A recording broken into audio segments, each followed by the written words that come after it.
What's up, fight fans? I'm COTTO, and welcome to COTTO's Fight Page. And well, first of all, I want to say peace to Cigar Boxing. Thanks for clarifying that video up. It wasn't like I was getting at you or anything like that. It's just and the last video that I made wasn't towards you, my brother. Trust me, it wasn't towards you. I've been dealing with a lot of guys who've been saying that Horn is a threat for anybody at 147, and I just wanted to debunk it. But thank you, man. Thank you for clearing that up. I'm glad you cleared it up, not only for me, but for all the trolls and the and basically all the haters out there that'll try to look for something in order to correct you with and call you stupid. You know what I'm saying? So I'm glad that you not retracted your statement. You know what I'm saying? But you did what a man does, and that's actually come out and basically explain it so that way nobody can misconstrue your stuff. You know what I mean? Which is great. Thank you very much, Cigar Boxing, for that. Appreciate it, man. You know, me personally, I'm seeing it like this. Peace to Zone 6 yesterday, who held a nice little hangout. And, well, you know, he brought up a good fact and a good point. Actually, points, plural, as to the 147 division. Now, at the 147 division, you know, I'm not sure if y'all forgot, but we still got Danny Garcia and we got Lucas Matisse, Jesse Vargas, Porter. I mean, we've got a lot of contenders. You know, Alexander, right? So, you tell me if 147 in 2018 isn't going to be on fire, right? So, my question here is, we already know what's happening with Thurman. We already know what's going to happen with Errol Spence Jr. We definitely know what's going to happen with Terrence Crawford, Horn, right? But I have a question. And I'm going to show you guys have this question as well. So let me go out and ask it on your behalf.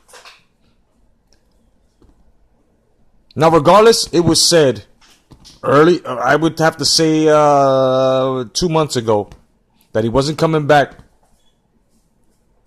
for the rest of 2018. I'm just going to ask this question again. Where the fuck is Danny Garcia, man?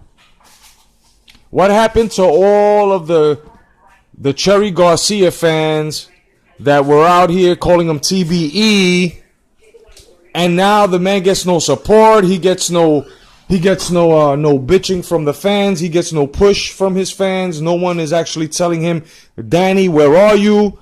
Why, you know, you need to stay competitive. You need to get that belt back. I mean, what's going on? You know, this is why I say that his dad is bad for him, because his father should have been telling him. I mean, listen, it's all around your first loss, especially to someone that's elite, right? Like Keith Thurman in this era, right? So far, he's shown it. It's bad for your pops / trainer to say to everyone out there, because you lost and because it didn't go your way, and because you feel like you got cheated, which everybody agrees you didn't. It's not going well with oh, he's retiring. Bullshit politics and boxing. But yet you used all the political strains, everything that you needed to use in order to have your son that as WBC champion at 147, which title was vacant, and he fought fucking Robert the Ghost Guerrero, journeyman / gatekeeper, right? And you wanted us to respect him like, you know what I'm saying, he was cut from the Arguello cloth or from any Puerto Rican fighter's cloth out there, you know? But it is what it is. I just have that question. Where the fuck is Danny Garcia? How come his fans aren't pushing and talking all that shit they were talking? Because after the Thurman fight, y'all became obsolete. Y'all became so quiet. It's like Danny Garcia had no more fucking fans. So, for all those out there that are Danny Garcia fans, don't give up on your man. Tell your man to get down with this 2018 fire that's about to happen at 147, because he needs to be part of that picture. You moved up to 147. There's no reason why now all of a sudden you're not going to fight. You should be fighting. You should be fighting. You called yourself the best of the best. Your fans called you the best of the best. You're freaking... Everybody called you the best of the best. And you're nowhere near that right now. You're not doing anything to add to that. So, I don't know what's going on. Like I said before, it was just fanboyism on behalf of Danny Garcia's, on behalf of Danny Garcia's fans. I just gotta say that, you guys gonna have to step it up as fans for him. You definitely are. Now, as far as Manny Pacquiao is concerned, well, anybody that has anything negative to say about Manny Pacquiao, you can go ahead and say it, because to tell you the truth, he's really not needed in 2018. You know what I mean? He's really not needed in 2018. Manny Pacquiao can sit back, feed the Philippines, do the services that he's doing for the Philippines, and still be one of the greatest. Right? An ATG. And we all know that. And it's 8 divisions, not 7. Stop trying to rob the man. So he can sit back and do whatever the fuck he wants. He's really not needed in this picture. But if he wanted to come back, then he can. No doubt. But we all know about this Jeff Horn and Pacquiao fight. We all know what happened. So now there's talks of Crawford Horn now. And I feel Crawford, that's going to be easy work for him. You guys who are picking Horn, I respect your opinion and I respect your decision. I respect everything that you're trying to do for him, as to backing him up and doing what you got to do. But the only thing I'm saying here is that if you just think that Terence Crawford was just somebody at 140 and fought nobodies at 140, well, Jeff Horn fought only one good person, and that was Manny Pacquiao, and they robbed Manny Pacquiao. So let's not kid ourselves here and sit back and give Jeff Horn a fucking elite praise when Jeff Horn himself got fucking lucky. The judges gave him a little fucking Merry Christmas. And y'all can't front on that. You guys cannot deny that. You guys cannot deny that. You guys, 147, he's big. Yes, he is. But Terence Crawford was a big 140-pounder himself. Right? That was everybody's excuse. Gamboa was too small. Postor was too small. So when he goes into 147, he's going to fit perfectly into 147.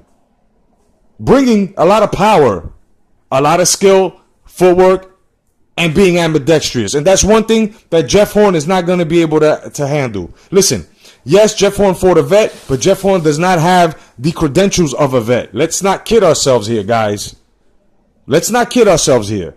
Not taking anything away from Jeff Horn simply because it's boxing, anything can happen, puncher's chance, blah, blah, blah. But now when it comes to straight skill, just because he showed it against Corcoran that he can box a little bit, instead of using that big Bashosaurus head that he got, trust me, Bud is not stupid. Bud is a way smarter, younger fighter, okay? And is one of the elites here. And just because you in a fight at 140, 7 pounds less than 147, we can't just go ahead and just say to ourselves now, okay, Terence Crawford only did that at 140. It's different at 147. No, it's not. Because at 147, this been lackluster. 147, you've got a lot of chinny motherfuckers. At 147, you got a lot of motherfuckers too that don't want to fight. And now that Terence Crawford, and I said this shit in the beginning of fucking 2017.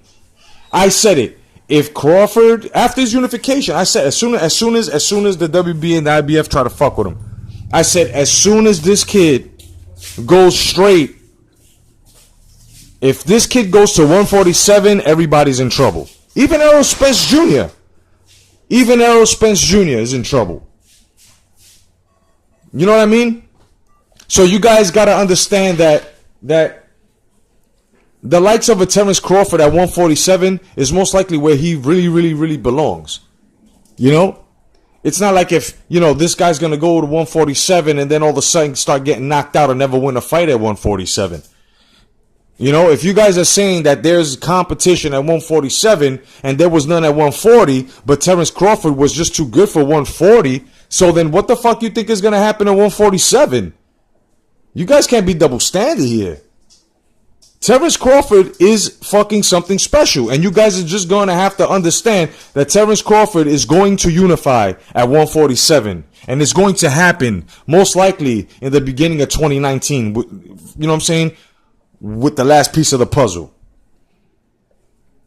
It's funny on how Errol Spence Jr. was asked about Terrence Crawford, and he said the same thing that Keith Thurman said, that there are levels to this, and right. But then when Keith Thurman said it, nobody wanted to agree with Keith Thurman. So therefore, all of you fucking guys out there that were actually, just basically, just a big contradiction. You guys were contradicting yourselves. Because if you agree, then, with Errol Spence Jr. about there's levels to this and that Terrence Crawford, then you know what? That goes to show you. And yeah, there are levels to this. This is exactly why I agree with Keith Thurman. And I'm agreeing with Errol Spence Jr. as well. But you guys can't agree with Errol Spence Jr. because you guys were pushing for a very premature Keith Thurman and Errol Spence Jr. fight. See? So this is the politics. This is the debunking that we do here, hashtag come back to boxing. And I'm more than sure everybody's going to agree with me. The only fucking idiots that are going to put the thumbs down are the idiots that actually were behind this propaganda and was actually agreeing with everything as to, oh yeah, Keith Thurman should fight Errol Spence Jr. just because Floyd Mayweather said, yeah, you should, because he was ducking. Right? So it was what it is what it is. So now you got Errol Spence Jr. talking about there's levels, right? And what's funny is that Terrence Crawford, his first fight is already a WBO mandatory for Jeff Horn. I'm sorry to say, well, I'm not really sorry to say, but I'm going to have to say it. That was Jeff Horn's first and last title defense. Now, there are reports saying that McIntyre, trainer of Crawford, had said that the only way they'll fight Horn is away from Australia. I can partially agree with that. Because you got to see it like this. If Horn's already fought twice in Australia, don't you think that his third fight should be in the States? Anywhere but Vegas. I don't want any more fights in Vegas because we all know about the politics. So let's hold fair ground here. Right? But and then we have all this shit going around, world champions. If you want to be a champion, you got to go to the champion's backyard and get, okay, no problem. We'll do that. But at the same time, Terrence Crawford is going to have to go up there. He can't turn that fight down. Why? Because you're a mandatory. Jeff Horn, if he gets beat in the purse bid, he's going to have to come to the States. But I'm saying, if this fight comes to the United States, if Jeff Horn decides to defend his WBO against Terrence Crawford, or attempt to defend it against Terrence Crawford in America, then it can't be in Las Vegas. I want both of these guys to get a fair share. I want every fight, every championship fight, every star-studded fight to get a fair shake. And the only way that's going to happen is if we don't have it in Vegas. Anywhere in fucking Vegas. You know what I mean? Anywhere in fucking Vegas. But I do see it happening, though. I do see it happening. Now,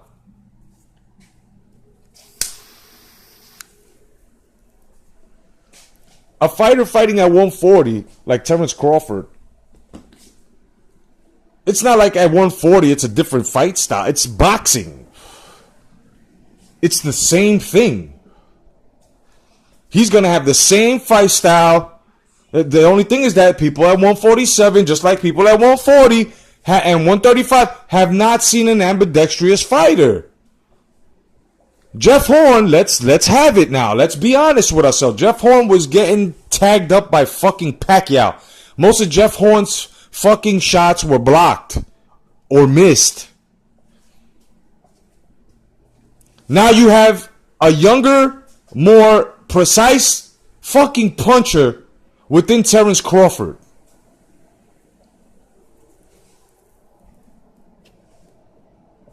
A lot of people didn't have any faith for Terrence Crawford.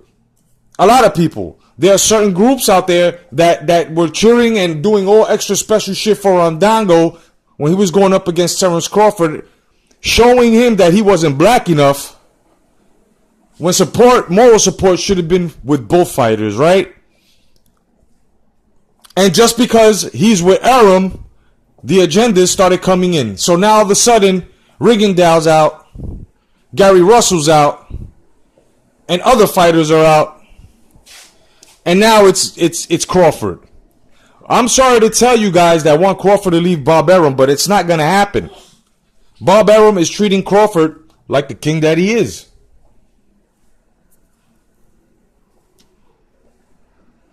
You guys are exactly what's wrong with boxing and in your lives. Loyalty. You don't have any. You guys wanted Manny Pacquiao to sign to TMT to leave a man who has been putting fucking food on his table and getting him the right deals, right? And you wanted him to sign with TMT just for a one-shot deal for a lackluster, busted-ass conspiratorial fight that within him and Mayweather? Look how you guys sound. You know the fuck I'm talking about. So now it gets to the point that Terence Crawford now they're going to try to flomo Terence Crawford. And if, which is a big if with a capital I and an F, if he loses to Jeff Horn, what do you think they're going to do to Jeff Horn too? I mean, what do you think they're going to do to Terence Crawford too? My bad.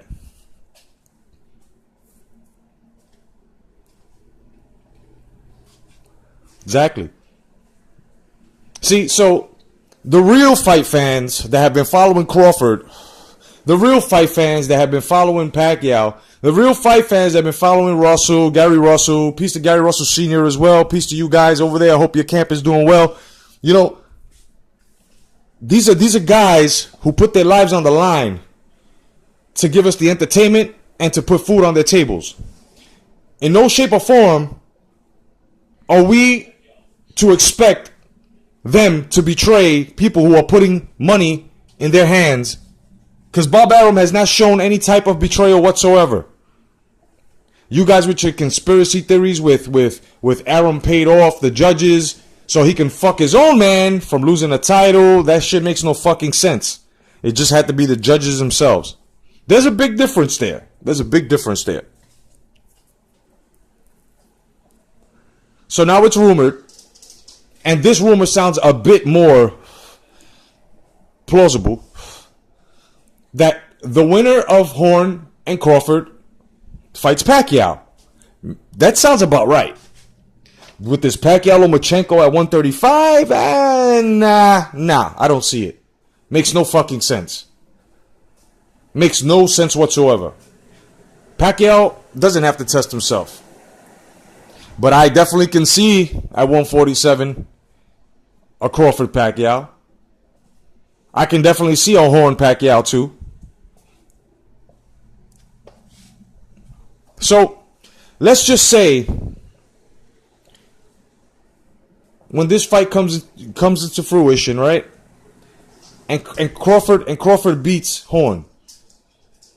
The unification, the path to unification for Spence Jr., for Crawford himself, for Thurman, that's fucking spectacular. That's spectacular. That is spectacular. We're missing one more so we can have a fabulous four in this era. But it ain't gonna happen. You know why it ain't gonna happen? Because there aren't a lot of fighters who put out as much like any of the fabulous four did. These guys are trying, but for some reason they need a foundation of politics. Some of them do, at least. Now the foundation of politics would be purse bids, buying the judges off, so on and so forth. Okay, no problem. But now the fighters that I speak of, Crawford and Pacquiao, need no such thing.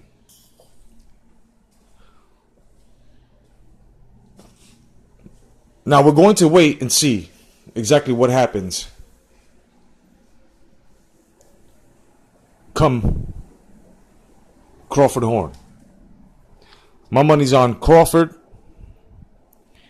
And it's more than likely Crawford is going to stop this kid. This kid has never seen the likes of Crawford. None of these guys at 147 has seen the likes of Crawford, an ambidextrous fucking fighter. Okay, no, Crawford has never seen any of the 147 fighters. Okay, fine. Not a problem. Not a problem. But let's not forget Bud's skill set, and let's not forget his power, and definitely let's not forget his footwork, man. Oh, did I mention he's ambidextrous? Otherwise, in that fight, fans, my name is Jay COTTO. Thank you for joining my fight page. You guys can catch me on Facebook, or you can catch me on Instagram, JeffCotto1013, or on Twitter, Dean Brolic, BROLIC 1013. Otherwise than that, God bless. Stay vigilant. Peace.